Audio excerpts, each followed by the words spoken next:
changer d'état d'esprit pour se libérer du tabac. Comprendre et se préparer. Les fumeurs sont essentiellement des victimes de l'industrie du tabac. Les fumeurs affirment volontiers qu'ils se sont fait avoir quand ils étaient adolescents. Et qu'ils continuent à fumer car ils sont dépendants du tabac.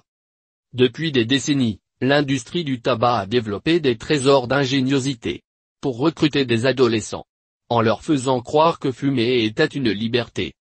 Le plaisir d'arrêter de fumer. Les documents saisis par la justice américaine prouvent le cynisme d'une industrie qui sait pertinemment que la grande majorité de ses bénéfices vient de votre perte de liberté, provoquée par l'inoculation à l'adolescence de la dépendance tabagique. Les cigarettiers ont fait les meilleurs efforts pour vous inoculer la dépendance nicotinique. Il n'y a certainement rien d'immoral ou contraire à l'éthique de notre société, en essayant d'attirer les jeunes à fumer nos cigarettes.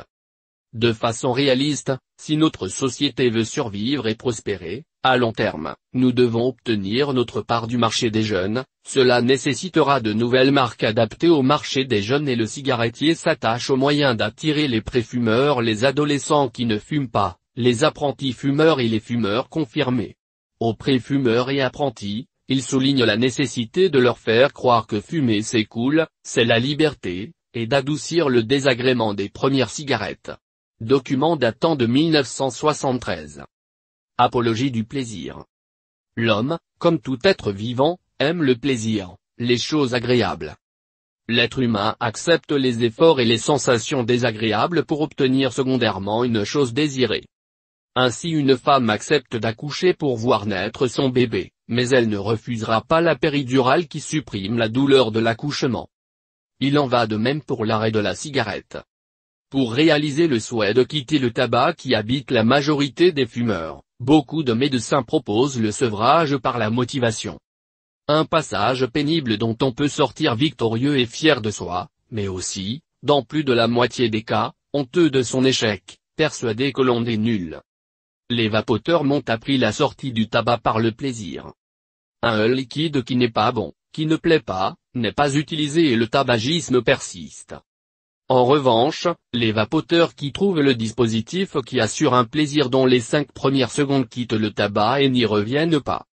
Ce principe de la sortie du tabac paraît pour le plaisir s'applique aussi aux méthodes médicales classiques et il serait stupide de refuser le plaisir. Le plaisir d'arrêter de fumer. Dans le cerveau certains neurones ne sont pas contrôlés par la volonté. Je vous propose de voyager dans votre cerveau pour mieux comprendre ce qui s'y passe et pourquoi le besoin de fumer est si fort, totalement indépendant de votre volonté et comment je vais vous guider pour quitter avec plaisir le tabac en 4 semaines. Puis la nicotine en 4 à 10 semaines.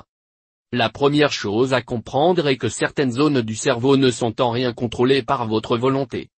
Le fonctionnement de certains neurones situés à la partie basse du cerveau est le même chez les reptiles, les oiseaux, les souris et chez l'homme. Ce sont eux qui gèrent notre survie et nos besoins primaires, j'ai soif, j'ai faim, j'ai sommeil etc. Ces signaux sont envoyés par le cerveau mais ne sont ni intelligents ni contrôlés par la volonté.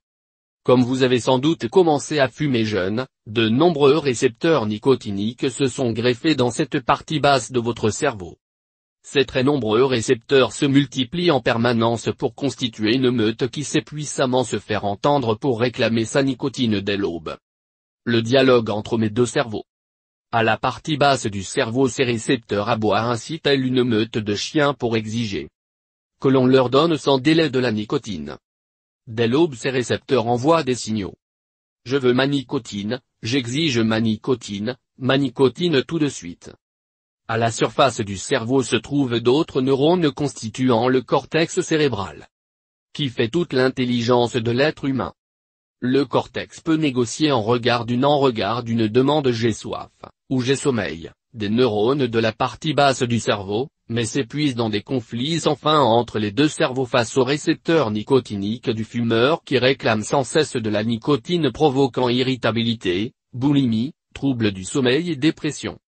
Mais qui sont ces récepteurs nicotiniques qui me pourrissent la vie? La fine membrane des cellules, en particulier de neurones cérébraux, est parsemée de récepteurs transmembranaires, sortes de minuscules ressorts dont la lumière est ouverte ou fermée, quand ils se tordent sur eux-mêmes. Chacun de ces récepteurs a une forme très particulière, telle l'intérieur d'une serrure, une clé adaptée est nécessaire pour l'activer. Parmi la famille des récepteurs à l'acétylcholine, certaines peuvent être ouvertes par la nicotine. Ce sont les récepteurs nicotiniques situés dans différentes parties du corps, dont la zone des noyaux centraux du cerveau.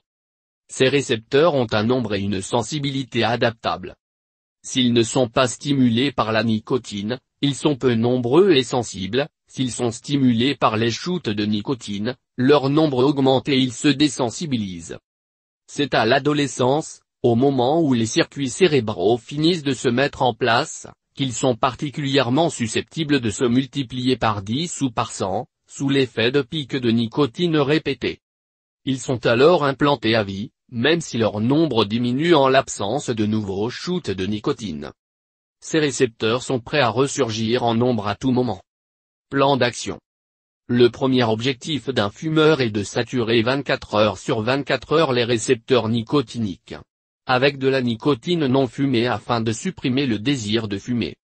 Le rôle de votre médecin est d'abreuver votre meute de récepteurs nicotiniques, aboyant de façon à ce que, gavés de nicotine, ils ne hurlent pas en permanence leur besoin impérieux de lutiner. Votre rôle de fumeur sera donc de prendre le traitement pour supprimer l'envie de ne pas fumer quand vous n'avez pas envie de fumer. Cependant, dès que vous avez envie de fumer plus de 2 secondes, allumez votre cigarette sans aucun effort pour ne pas le faire.